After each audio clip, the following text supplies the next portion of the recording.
allow me to introduce a man who arguably needs no introduction, because he's been with us a while.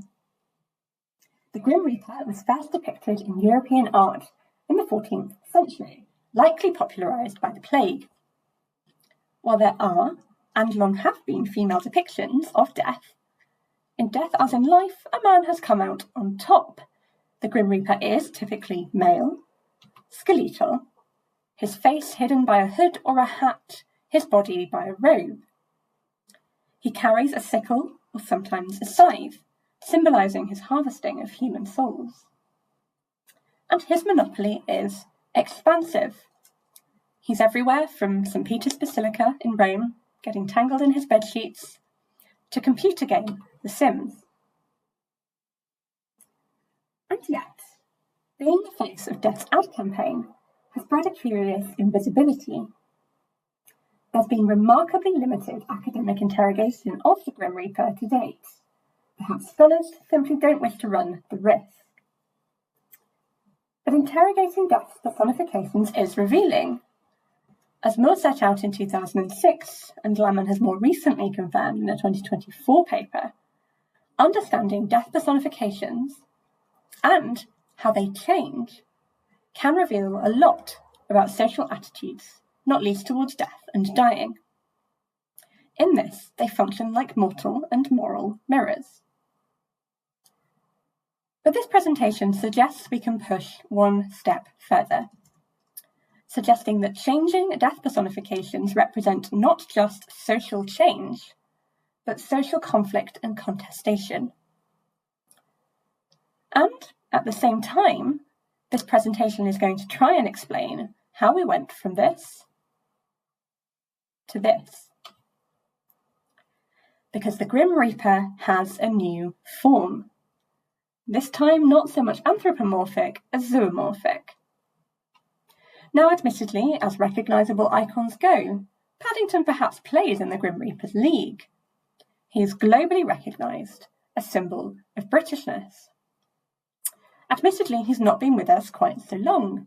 Michael Bond's book character was born in 1958, in the first book, A Bear Called Paddington. Some 10 years later, his commercialisation campaign began in earnest, starting with the stuffed Paddington Bears. And it has not since slowed. Paddington is everywhere. He is a film and TV star, West End icon, the face of any number of British brand tie-ins.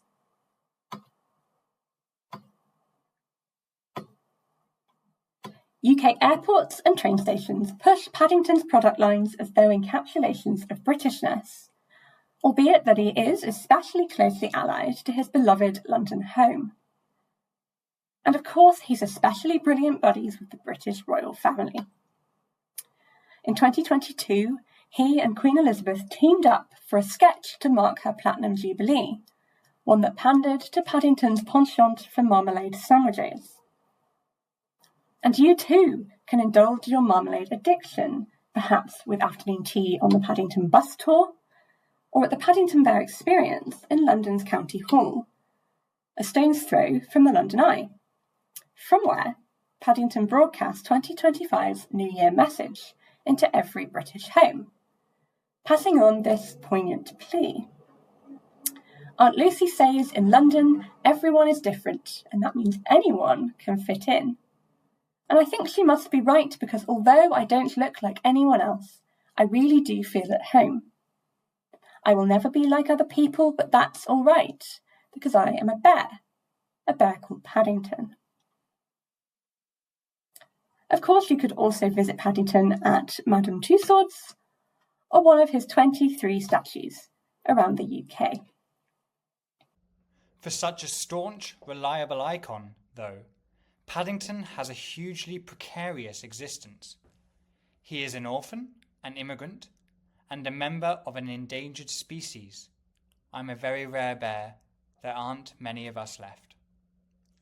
As a sole Anglophone animal in a human world, and sole animated figure in a human cast, he is uncanny and incongruous, a liminal figure in a curiously timeless London. In the books, but especially in the films, he is constantly in trouble or imperiled. He is variously imprisoned, nearly drowned at least thrice, and comes disastrously close to rail-based dismemberment.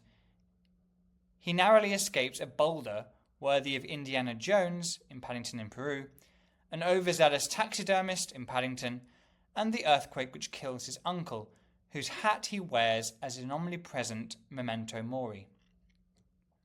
As both a British icon and a bear well acquainted with the borderlands of life and death, Paddington was perfectly poised to become a prominent figure in British mourning when the Queen died in September 2022.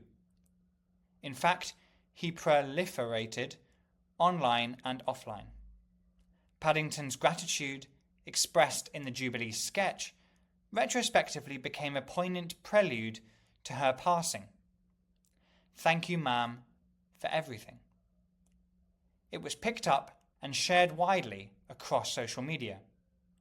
So too was this image by Yorkshire-based artist Eleanor Tomlinson, which inspired similar interpretations.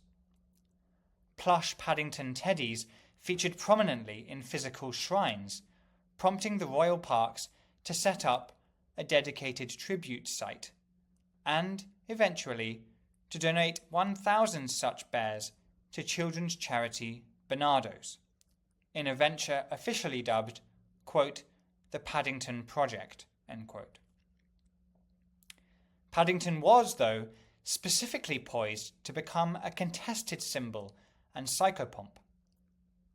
As an immigrant who moved to Britain amid post-war immigration, his identity has consistently been bound up with contested belonging. In recent years, Paddington has been presented as a poster child of monarchism and the establishment, a Tory mascot in Darshita Goyal's terms, and a fetish object of Britain's grief in Bellani, James and Verhoeven's terms.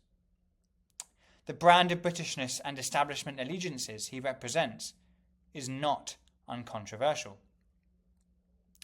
Frank Cottrell Boyce, one of the screenwriters behind the Jubilee sketch, described Paddington as, quote, an evacuee, a refugee, and one-time prisoner, suggesting that his tea and good manners represented a, quote, strong statement of a set of values that are not uncontested in the corridors of power.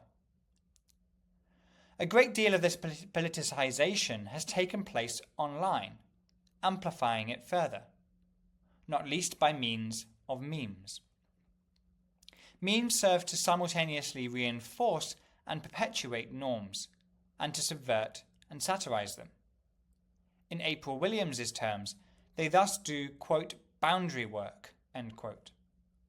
In this sense, they are like Victor Turner's polysemic symbols, symbols which contain multiple meanings, not all of which necessarily cohere. As a widespread but also widely interpreted symbol, on and off the internet, Paddington exemplifies how internet discourse and memetic cultures can amplify multiple and contested meanings and perform boundary work on national identity and belonging. In turn, this demonstrates death personifications may carry varied meanings not just across time, but within given contexts. And the rest of this presentation is dedicated to two illustrations of that, both of which come with content warnings for violence, for infant death, and for some fairly unpleasant xenophobia. Starting with Creepy Paddington. Hashtag Creepy Paddington emerged in 2014. One of the promotional images for the upcoming Paddington film was deemed unsettling by fans. Gradually, the comforting bear was rendered grotesque and disturbing. In particular, from 2021 onwards, Taiwanese-American VFX artist Jason Chu has amplified this trend by inserting Paddington daily into incongruous film stills, including Scream and The Shining. Paddington's memetic trajectory took a fresh psychopompic turn, though, after the Queen's death. Suddenly, Paddington was rendered both Grim Reaper and Sharon, accompanying souls across the River Styx. The trend quickly became satirical, people querying quite who was next on Paddington's rampage. Indeed, Paddington attended the death, politically, of Prime Minister Rishi Sunak following the devastating July 2024 general election. He also occurred in the death of trucking entrepreneur Eddie Stobart, followed by the finale of BBC sitcom Gavin and Stacey, and indeed the banishing of contestants on BBC's The Traitors. So it came as no surprise to see him featured when the Pope died in April 2025, and perhaps even less surprising to see him sharing the stage with Princess Diana. Through these memes, Paddington has become a vehicle for interrogating Britishness.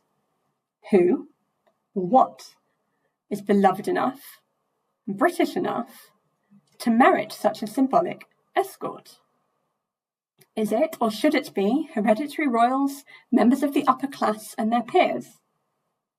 And if so, is it ever acceptable to satirise, or even court, their demise? This meme politics reached another peak in October 2024. As a stunt ahead of the release of Paddington in Peru, the UK Home Office issued Paddington Bear a blue post-Brexit British passport, to what can only be described as a very mixed reception. On the one hand, critics pointed out the stark contrast between the treatment of this fictional bear and the reality for migrants and asylum seekers. Katie Tonkis, for example, entitled her article, "Paddington Gets a British Passport, but the Home Office treats real refugees very differently." On social media, some invoked the Windrush scandal, highlighting the hostile treatment of Black Britons legally entitled to reside in the UK, compared to a bear who isn't real. But criticism came from multiple political directions. Some saw Paddington as a model immigrant, deserving of his passport. The kind of immigrant the country wants, most we are getting aren't like that. Another accuser satirically suggested, next they'll be issuing one to every bear arriving on a dinghy, referring to the extensively controversial and widely covered crossings of the French and English Channel by people on precarious boats. Indeed, one viral post, amassing millions of views and thousands of interactions, juxtaposed the bear's celebratory passport with the recent death of a baby attempting to cross the Channel. A 4-month-old baby died trying to cross the Channel last week, and the Home Office is giving out little passports to fictional bears for cutesy content. Just a profoundly sick society. Now, some users stress that Paddington was indeed fictional. Others blame the child's parents and the people smugglers. But the moment became a questioning of the state's priorities and moral frameworks, and a debate about grievability and thanatopolitics, quite apart from its politics of multiculturalism. Judith Butler's work on grievability observes that insofar as human lives are differentially grieved, they can be considered differentially human. And in recent years, Timmermans, Prickett and Mariners Arand have applied grievability to deaths at the US-Mexico border. These deaths, like deaths in the Channel, become sites of thanatopolitical contestation. Paddington's passport stunt has tapped into a wider, volatile discourse around national identity and belonging, all centred on the incongruously cuddly Paddington Bear. In death, as in life, the bear has become a contested site where grief, satire and belonging all collide. As both a national paradigm and a death personification, Paddington does not straightforwardly repackage and reflect mortal or moral values. This is not a mirror with a shiny surface, but one which is cracked, crooked, and distorted.